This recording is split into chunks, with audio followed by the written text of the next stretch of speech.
Tumakas ako guys sa itikan. Hinintay ko muna matulog yung mag-asawa. Aalis na lang ako, hindi na ako nagpaalam. Ilalagay nyo sa loob ng itikan yung tagapagbantay ng mga itikan. Master Gala, bago maging vlogger, ano bang buhay mo? Follow mo itong page at welcome to my page. Ikikwento ko yung konting buhay ko dito. So sa mga hindi nakakaalam, ako yung mga nagbablog sa mga cemetery guys. Nagbantay ako ng isang itikan ng isang buong gabi lang. Oo. Panoorin yung video hanggang dulo kasi inspiring ito. Mutual friend ng nanay ko yun, and then gabi dumating na kami doon, iiwanan na ako doon, tapos dala ko yung ibang gamit ko, doon ako matutulog kapalit ng pag-aaral ng high school. Para makapagtapos ako ng high school that time, magbabantay ako ng isang itikan. So deal na, magpapag-usap na nanay ko doon. Mga 12 years old ako nito, kagagraduate ko lang yata ng grade 6. Pagdating ko, okay, kinausap ako ng may-ari. Sabi sa akin ng may-ari, huwag kang mag-alala, hindi ka namin pababayaan dito. Tuturing ka namin na parang anak. May pinakita pang picture doon na, iyan, kita mo nga, ayan, nakapagtapos namin yan ng pag-aaral ng high school. Tinulungan lang din kami. Tinulungan lang din namin siya. Tapos magbabantay nga lang ng itik. Yun na. Bantay ako ng itik. Nung, imagine mo, malaking pastulan ng itik na napakarami. More than 200 daw yata na itik. Tapos, babantayan ko yun. So, nung matutulog na, bago yun pala, idagdag ko lang, kung ano kakainin namin, kakainin mo rin. Tuturing ka namin na parang anak. Hindi ka namin itutulad sa ano, na parang tauhan ka namin. So, okay naman. Pagdating do sa tutulugan ko na, okay, diyan ka na matulog no, okay lang ba sa iyo yan, ganyan. Hindi na ako kumikibo kasi parang alam ko sa sarili ko na hindi talaga okay. Andun ako sa imagine mo may hagdan yung itikan, nasa loob ng itikan yung bahay na tutulugan ko. Hindi siya totaling bahay, para siyang koral talaga, na maliit na kwarto lang. Pag imagine mo, umakyat pa kami doon, tas dinala yung gamit ko, doon na ako matutulog. Around 10 PM na yun late night na. Yung gawa sa kawayan na hagdan, na siguro mga ilang steps lang, nakaangat lang ng kaunti yung bahay, nasa loob mismo ng koral ng mga itik. Maingay, mabaho, maputik. Tapos tatapakan mo pa yung bago ka makaakyat doon, puro putikan pa, dumi pa ng itik yun. So ang gagawin ko nga lang daw, lilinisin ko yung mga dumi ng itik, tapos ipapastol ko sila, tapos babantayan ko, kung may mawawala, bibilangin ko pa palagi. I-monitor ko kumbaga yung mga itik. Pagdating ko doon sa taas na, matutulog na ako, iniwan na nila ako ng mag-asawa. Imagine mo meron siyang higaan, yung higaan niya mismo merong nilagay silang kulambo. At hindi ko matandaan kung may pintuan yun. Parang wala Wala siyang pintuan. Open na open talaga. Ngayon, pag matutulog ka, maririnig mo yung mga itik, maingay. Ganun yung mga itik. Ang pinakamasahol kasi doon, guys. Sorry for the word masahol. Yung papag, higaan siya na gawa sa kawayan, masisilip mo yung dumi ng mga itik. Nandun sa ilalim mo yung mga itik at yung amoy nasa loob ng higaan. Nandun mismo, as in, siguro pag naaraw-araw ko na nasanay, ganun. Pero syempre ako, hindi naman ako nag-iinarte dahil wala akong choice, kundi dahil para makapagtapos nga ako ng pag-aaral. Kaya lang, naisip ko, 4 na taon ako magtitiis dito. Tapos hindi ko, kasi nasa isip ko, meron akong sariling tulugan dun sa kanila, yung pala, nakabukod talaga.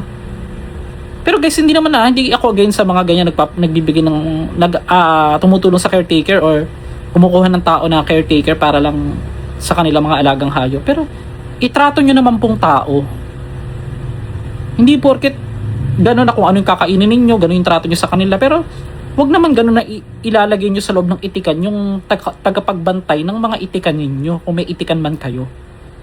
Syempre bata pa ako, wala pa ako masyadong isip nun, hindi pa mature. Pero ngayon ko lang nare-realize nga na, kasi bata pa lang ako guys, yung instinct ko malakas na yung pakiramdam ko. Sabi ko, hindi ko kakayanin to. Hindi ko kakayanin to kasi alam mo yung ramdam ko, yung naawa ko sa sarili ko na baka mamaya hindi ko talaga kasi 4 na taon. Tumakas ako guys sa itikan. That was my first ever na pagtakas sa isang itikan. Hating gabi na yun, mag-aalas 12 na yata. Hinintay ko muna matulog yung mag-asawa. Aalis na lang ako, hindi na ako nagpaalam kasi nahihiya nga ako magpaalam na hindi ko kaya. Parang na mag-refuse ako dun sa mga offer nila. Pero since iyon, Syempre, nagbabakal bote nga kami, yung hanap buhay namin dati. Bumibili kami ng mga plastic, mga bakal. Ayun, meron daw mga garbage na tapunan ng mga kung ano mga plastic. Ginawa ko pa noon, syempre bata pa ako noon.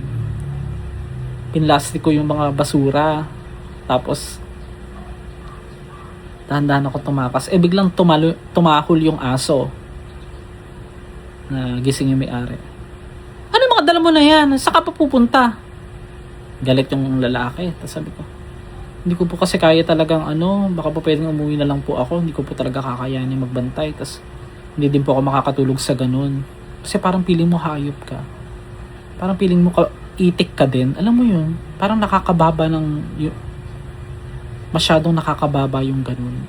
Hindi naman nila lahat pero sana nga, hiling ko na kayo naman, kung may mga may-ari kayo ng mga ganyan, kung gusto nyo ituring na parang tao din na hindi iba sa inyo, wag naman ganun na nasa loob ng itikan yung mismong tutulugan ng tao. Syempre, hindi din maganda sa kalusugan nyo, napakabaho, napakaingay ng itik. Paano ka makakatulog na? Maingay yung mga itik, di ba? Pag bitawan mo yung mga yan, ganyan-ganyan, pag nanakawan mo pa kami, hindi po ako, mga basura po ito, na kinuha ko lang po doon sa likod, ganyan-ganyan. Tapos tinawagan nila yung nanay ko, tapos dinefend naman ako ng nanay ko.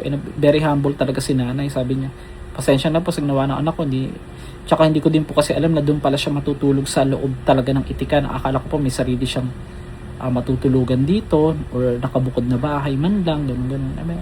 Pansamantala lang naman yun ganun-ganun sabi ng kasi kailangan niyang nandun siya para ma-monitor niya yung mga itik. Yun yung katuwiran ng Pero nagpapasalamat ako sa mag-asawa na yun kasi they made me inspired.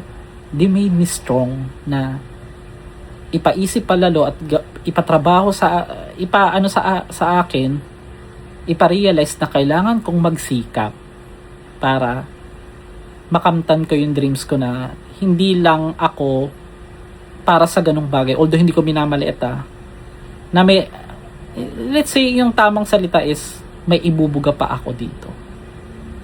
Yun, hanggang sa nagtrabaho na nga kami sa bakery. I-follow nyo yung page na to para sa more updates at saka i-upload ko rin sa YT yung aking story of my life. A day in my life, story of my life with Master Gala. Thank you po. Yun na, nag-usap pa sila. Humingi ng pasensya yung nanay ko. Umuwi na rin kami noon at siguro naawa din yung nanay ko sa akin. Nag-isip ng paraan yung nanay ko. Naghanap siya ng mga trabaho sa dyaryo kasi uso pa yung classified ads dati. And then nakilala niya, tinawagan siya, natanggap kami. Yung isang pagawaan ng bakery.